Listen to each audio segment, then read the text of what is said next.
the WWE has been filled with many larger-than-life superstars.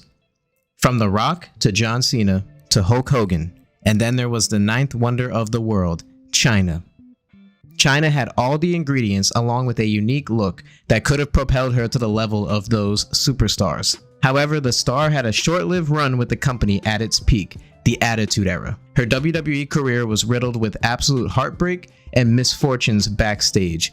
She went off the deep end after discovering her then fiancé, Triple H, was having an affair with the boss's daughter. An impossible position for Chyna to be in both personally and professionally caused her to spiral. Heartbreak among relationships happens. Typically, people get their heart broken and it takes them maybe 6 months or a year to get back to normal. For Chyna, seemingly she never recovered as she turned to substance abuse, becoming addicted to alcohol, pills, and other hardcore drugs. Chyna went through many ups and downs in her career post-WWF, including a short stint in the acting world, followed by a brief stint as an adult performer. Her story is one of a meteoric rise, seemingly overnight, which includes battles of mental illness and eventually culminated in a sad, tragic ending. The superstar passed away at the age of 46 after suffering an accidental overdose from drugs and alcohol. This is a tale of one of the greatest and most impactful performers in WWE history. This is the tragic life and times of Chyna. Chyna was born Joan Lohr on December 27, 1969 in Rochester, New York. Her upbringing was said to be one of chaos, filled with constant change. She moved around a lot when she was younger as her parents divorced at a younger age. Her father struggled with alcoholism for most of his life, and Chyna never developed a good relationship with him. She stated she was assaulted by a middle school teacher while in 7th grade, and was also a victim of a sexual assault in college at the University of Tampa. She left home at 16 years old, finishing her last year of high school in Spain. She bounced around after college, eventually landing outside of Boston, Massachusetts. There she met wrestling legend Killer Kowalski and trained at his wrestling school. Details of how Chyna got into the wrestling business, specifically WWE, have been disputed by Kowalski. In her autobiography, titled If They Only Knew, Chyna claims she met Shawn Michaels and Triple H after a show in Boston. However, Kowalski claims he met with Shane McMahon to convince him to sign Chyna to the WWE. Triple H and Shawn Michaels have both claimed they met Chyna after a show in Boston, so that seems like the right story to me. The duo brought Chyna to meet with Vince. Apparently, Vince was not sold on her at first sight. He did not like the idea of a woman of Chyna's stature being in the ring because no one would buy her facing the other women. Also, men would not want to step in the ring with her or get beat up by her. Triple H and Shawn Michaels wanted her to be their bodyguard, and after some pushing, they got their wish when Chyna was brought in for her WWF debut on February 16, 1997. WCW had voiced interest in her with an attempt to recruit her as the sole female member of the iconic NWO. Talk about a rags to riches story. Chyna went from unknown to being recruited to be in the two greatest factions of all time. It was a drastic change in lifestyle for Chyna. She immediately started at the top of the world, debuting as a member of DX, just as the Attitude Era was getting started. Things were going well for her as she began dating Triple H, and the two were in love, according to Chyna. The pair even got engaged during this time. Chyna was a barrier breaker and a pioneer of women's wrestling, more so than she ever gets credit for publicly by WWE. She became the first woman to enter the Royal Rumble match at the 1999 Royal Rumble, and later that year became the first and only woman to win the Intercontinental Championship when she defeated Jeff Jarrett at No Mercy. Jarrett held up Vince for an extra $300,000 to lose the title clean to a woman. Chyna regularly competed against men for most of her career, and then, as you can tell, problems were coming to be. Jarrett wasn't the only wrestler who was unhappy with working with or losing to Chyna. So was Chris Jericho. Jericho just went about it differently, keeping his frustrations within, and it paid off tremendously for him in the long run. One of Chyna's most memorable storylines was with Eddie Guerrero.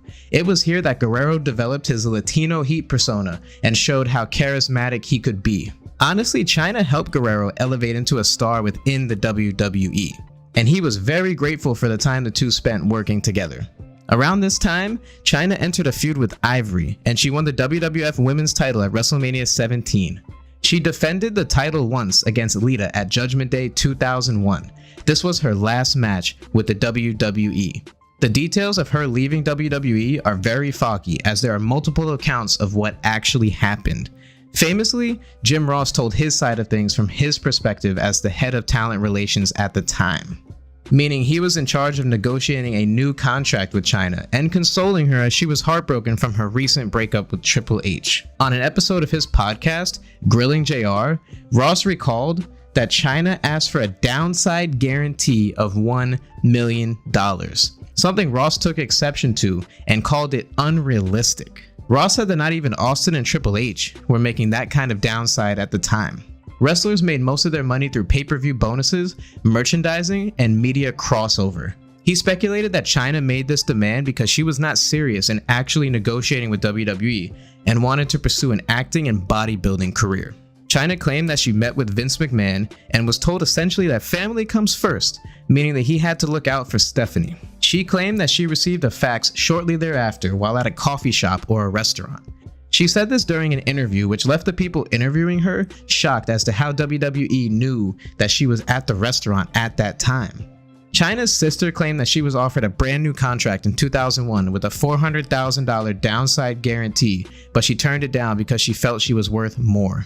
Given her stature as a superstar at the time, she certainly would have made over $1 million annually throughout that contract. Many speculate that Chyna was too heartbroken and couldn't bear to see Triple H with another woman every day, while others speculate that she was pushed out of the WWE with Stephanie McMahon's and Triple H's best interest at heart. Given Vince's reputation of being business first, it is conceivable that he would have no problem with Chyna being employed by the company.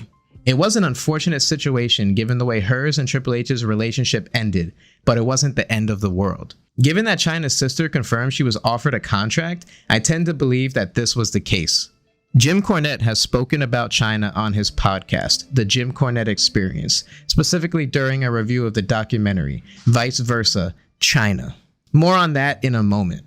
Cornette spoke about how Chyna perceived to see herself as just as big of a star as Stone Cold Steve Austin. He thought that was sad, and he went on to say how he felt bad for her because she only got into the wrestling business to be a star.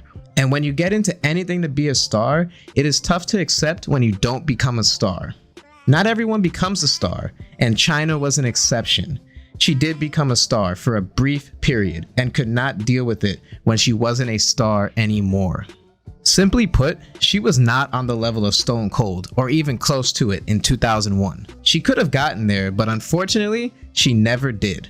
Cornette put some of the blame on Vince Russo, who was an active supporter of Chyna throughout her WWE career and in life. Russo gassed up Chyna's head and made her think she was this huge star that could wrestle men, and even made her believe that she was Wonder Woman, according to Cornette. Vince Russo is certainly not entirely to blame for Chyna's downfall, and we know that Cornette has a bias against him. However, it is odd that even after Chyna isolated herself from just about everyone in the wrestling business, she kept in contact with Russo. Russo worked very close with Chyna during the Attitude Era, and was the one ultimately that pushed for Chyna to wrestle men, even though McMahon and company knew it was not a sustainable thing. Chyna's overvalue of herself, wanting to wrestle the likes of Stone Cold and The Rock, and her extremely high contract demands, coupled with her heartbreak from Triple H, are ultimately what contributed to her downfall. She had already struggled with some demons from her childhood I've mentioned already. The Vice documentary highlighted some more of her demons. They talked about how she wasn't accepted as a kid because she looked different than the other girls, and she just wanted to be accepted. She wanted to stand out, which led her to bodybuilding and eventually to wrestling, where she thought she could stand out. These childhood traumas mixed with a life of partying and rock and roll are never a good mix, and for Chyna, it led her down a rocky road post-WWE. She dated X-Pac for a while. X-Pac was also a noted drug user. The two had a very tumultuous and unhealthy relationship, as he put it in his own words. He went as far to say how Triple H warned him about dating Chyna prior to the two beginning their relationship. Chyna got arrested during this time for assault on Waltman. And eventually the couple released a porn video, which led to Chyna's venture into the adult film industry. Even though the two willingly released the video, Chyna later said during an interview shortly before her death that the video was released without her consent. After appearances on The Surreal Life and Celebrity Rehab, fans became worried about Chyna's well-being. She could often be seen incoherent and having intense arguments with X-Pac over the phone. She then created a YouTube channel and would sometimes post videos on it talking about her career in the WWE or other topics. Sometimes she'd be seen inebriated on camera. Things started to look up for her as she moved to Japan to escape the wild life of an American celebrity. There she became an English teacher and enjoyed a peaceful few years before she was pushed to move back to the States by her manager. Her manager, Anthony Anzaldo, insisted that she film a documentary, which turned into the one that Vice put out. The documentary was originally going to be called The Restoration of Chyna. Cornette and his co-host Brian Last both called Anzaldo sleazy and wished Chyna had been surrounded by better people in her life. Anzaldo recorded himself discovering Chyna's lifeless body after he somehow found his way into her apartment when he didn't hear from her for a few days. Then he kept some of her ashes and showed them off to the camera. From a viewer's perspective, it seems like this guy would stop at nothing to be on TV and have his 15 minutes of fame, at the expense of someone's life. Eric Angra, the director of the film, was allegedly doing drugs with her and enabling her problem. Yeah, Chyna is to blame for not getting help for her personal struggles and ultimately turning down the dangerous paths that she took. However, these guys and many others were just a part of the problem. Mental illness is serious and not something that should be taken lightly. In one of her later interviews, she accused Triple H of physically assaulting her. Now, I have no idea if this is true or not. Such a claim would need a criminal case at minimum before I could even think about discussing it further. Chyna likely inherited these mental issues from her parents throughout her formidable years. She grew up around an alcoholic father and an absentee mother who brought several stepdads into her house. Sadly, Chyna was taken from us far too soon after she passed away on April 20th, 2016 from a combination of a drug and alcohol overdose. She was inducted into the Hall of Fame in 2019 as a member of D Generation X. She has not been inducted as a solo star, despite her trailblazing career featuring many accolades. Some speculate this is because of her involvement with Triple H and Stephanie McMahon 20-something years ago.